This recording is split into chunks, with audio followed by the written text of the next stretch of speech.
Bukotin mo. Oh, magkakayod tayo ng nyog.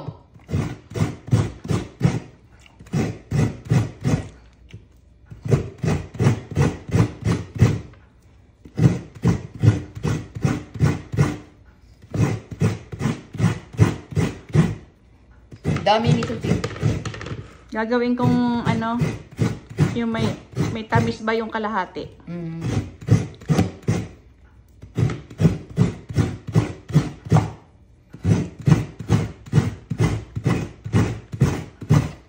Kayod ng kayod.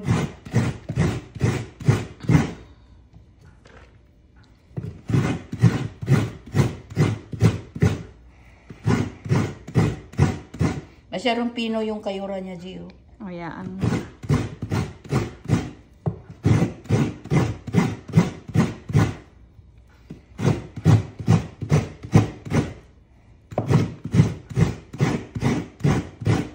Alam mo bang nasa Pilipinas, ito yung inaayawan kong magkayod?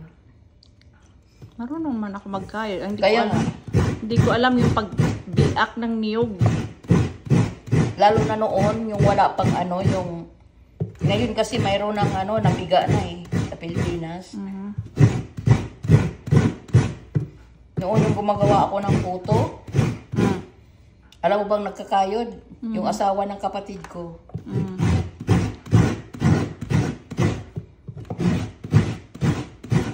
Takot lang siguro ako magbiak, kaya hindi ko talaga, paano ba ito ba? Mayroon ka bang malaking itak? Wala. Wala ka palang malaking itak. Kaya nga martilyo daw eh, sabi. Martilyuhin mo. Oh, okay. Eh, nagpresenta ka naman. O di, sige na nga.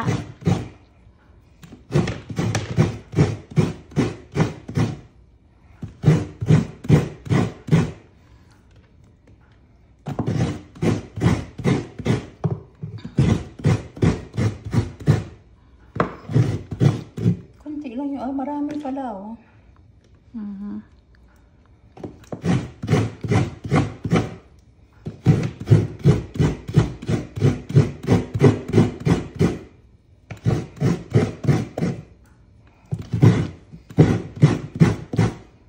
So, ayong alaman lang ang unuhin natin. Oo.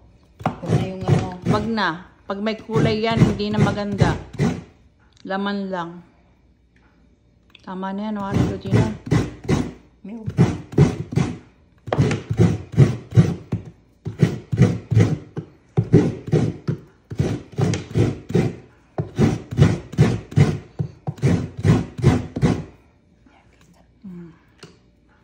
Hala. Tama na to? Oo. You miss. So, ito isa.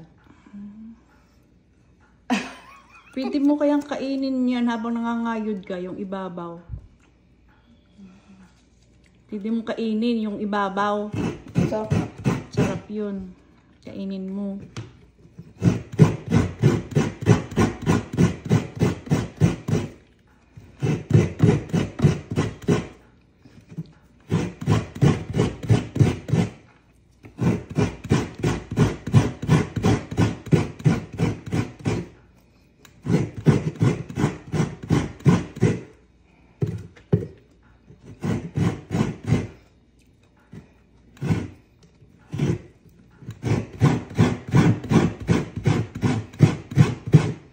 So, magpiga-piga ka nito. Hindi ko pipigain yan. Kasama na pati sapat. Ano pa gagawin mo dito? Lalagyan ko nga ng ano. Buhayo? Hipon yung kalahati. Yung ikalahati, gagawin kong bukayo. Nagahapon pa ako namumroblema. Paano ko ba itong bibiyakin? Bumili ka dito sa wing ko, ano? Kasi nakita ko sa wing ko, dumaan ako sa grocery ako. Dami.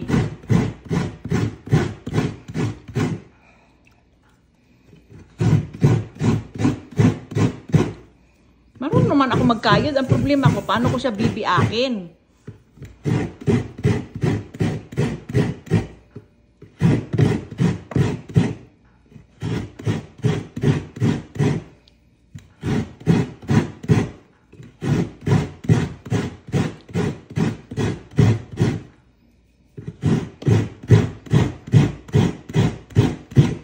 kung sa Pilipinas, yung niyog dapat hindi ganyan kagulang. Ay, wala eh. Yan na lang talaga ang mabibili mo. Panggata na. Pagtsagaan ko na lang.